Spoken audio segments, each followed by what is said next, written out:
Hello everyone, welcome. Today we're going to review The Bunko. Now this was a limited one release that I purchased a physical version for, but this is also available on PC, Xbox One, and it is also, I believe, on mobile platform stores too. So The Bunko is a FMV adventure game, a full motion video game. If you're very familiar with the Sega CD era of video gaming, you will know exactly what the hell I'm talking about. If not, think of shit like Night Trap. That is full motion video. So you play as a lone man whose mother has passed away, leaving you as the last survivor in a bunk out that was holding out from a nuclear fallout that happened in the area, and they were holding out for hope to come, but it hasn't. And this man you play as has lived his entire life in this bunker. He was born in the bunker, and now he's an adult in the bunker, the only person alive.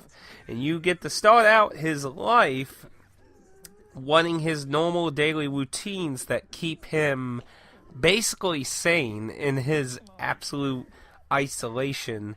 But then the filter gives out, and the player must now quickly get fixed or die from the unclean, filtered air that is coming from the outside. Now, at first, you're, like, with the story, you're not sure what's happening exactly,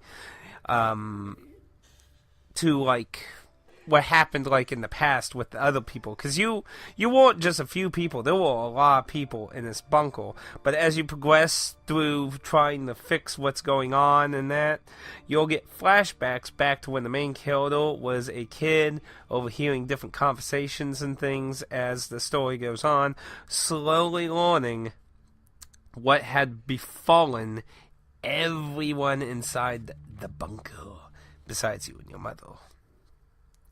Now, the gameplay is a very simple point-clicking mechanic where you have a cursor that you can move around on the screen.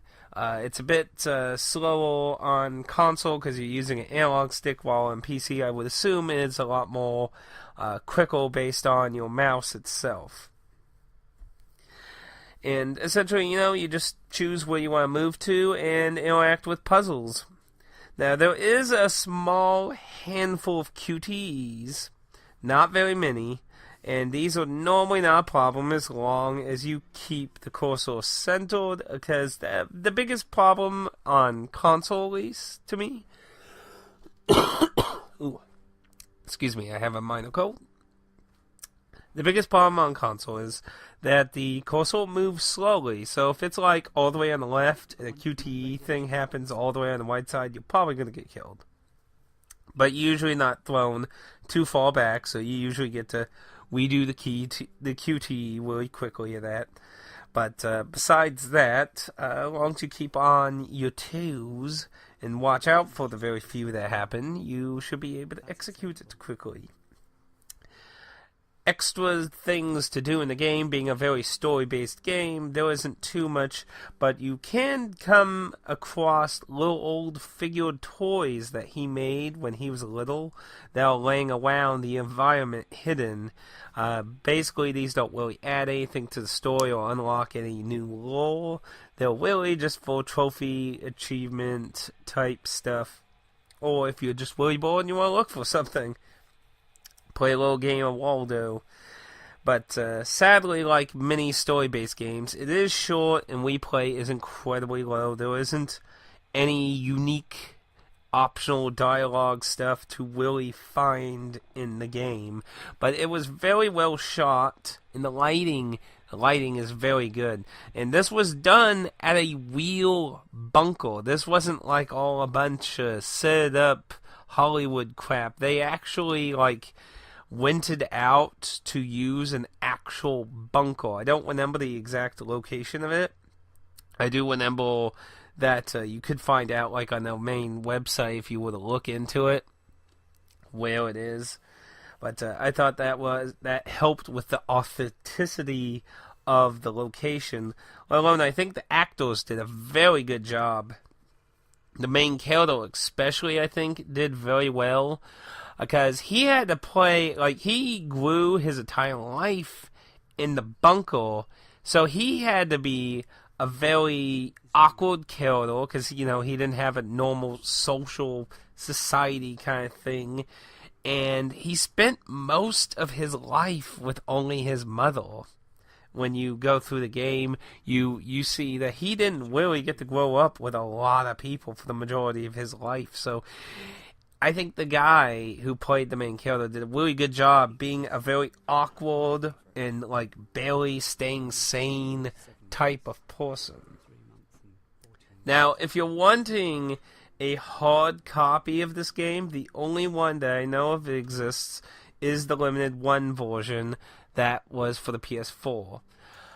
Currently, looking at eBay, it seems to be running between $30 to $50, so it's not too heavily scalped, but I probably wouldn't really pay that for it. Now, it is on Xbox and PS4 and PC digitally for $19.99, so not a too terrible price for it digitally. As far as I can tell, there is not anywhere you can get this DRM free if you're on the PC front, so you are stuck with Steam as far as I can tell. I didn't see it listed on GOG or Humble Bundle or any other third-party sites that deal with DRM free stuff. So you're looking at, without any sales or anything, at $19.99 price tag digitally. I would probably recommend 10, 15 at most. I did enjoy the game. It's pretty decent. It's well shot. Like I said, the lighting's good, acting's good. It's just, it lacks any real replay to it in that. Did I like the ending? We'll get in that with the spoilers of that, but I did enjoy the game. If you like story-based games, full-motion video-type games and that, and the game does kind of have like a survival horror kind of angle to it when you like take looks at clips and that, but it's not really like the really only fail-safe kind of thing in the game is the QTEs. Besides that, as far as I'm aware, there's nothing that really game overs the game at all.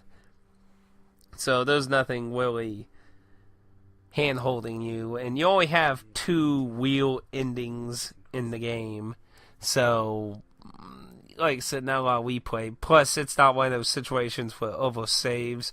You can literally just reload and get the other ending right after getting one of them, so anywho, let's get into spoiler territory then. So 3, 2, 1. So during the course of the game, you see the main character's past life. He overhears conversations and things that are leading to very bad news about the bunker, and so did the mother.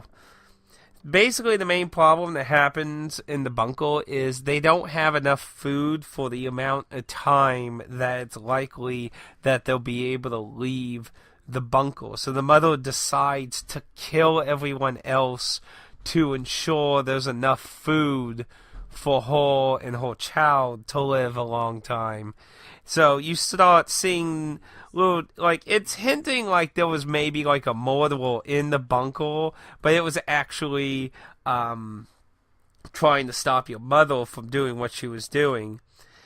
So your mother basically murdered everyone in the bunker to ensure you would be able to live out your life, hopefully.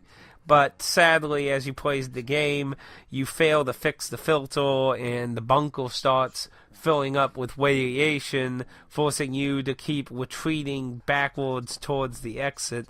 And the final decision that decides the 2 different endings is deciding whether you want to stay in the bunker and risk dying of radiation, or leave and hope to hell that you can survive, or maybe that's livable or something. Or my decision was that, if I'm going to fucking die, I might as well see the outside world before I fucking die, at least. And the ending is very up in the air, because when you choose to stay it zooms outward to show that there's plant life outside. Where if you choose to leave, it just shows a giant glare, and the character walks out into the glare.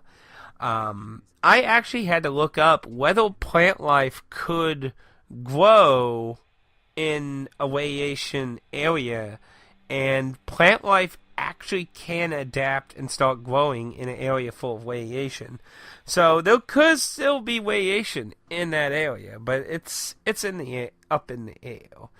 Overall, I did enjoy the Bunko for the short little story game it is. But, if that's not your kind of thing, like I said, no real replay value or anything, I probably wouldn't pursue the physical version. Not for $50, man. Totally way overpriced in that regard. Unless you really, really, really want a hard copy of that. But it was really well shooted, I'd say, considering that it has a small cast. It was, like I said, in a real bunker that really helped a lot of the authenticity of the whole thing. But overall, very enjoyable in that regards, if you take into account that it's going to be a short and very unlikely that you're going to replay it again. You'll probably play through it once, do one ending, reload, do the other ending, and be done. That's the likelihood of what most people do, but that's just me. If you have any other questions about the game or anything, please feel free to leave a comment down below. If you feel like you learned something new about this, please leave a like. And if you don't feel like you learned anything at all, feel free to leave a dislike, guilt-free. And I'll see you all next time. Toodaloos, take it easy, and have a wonderful day. 私の作った朝ごはん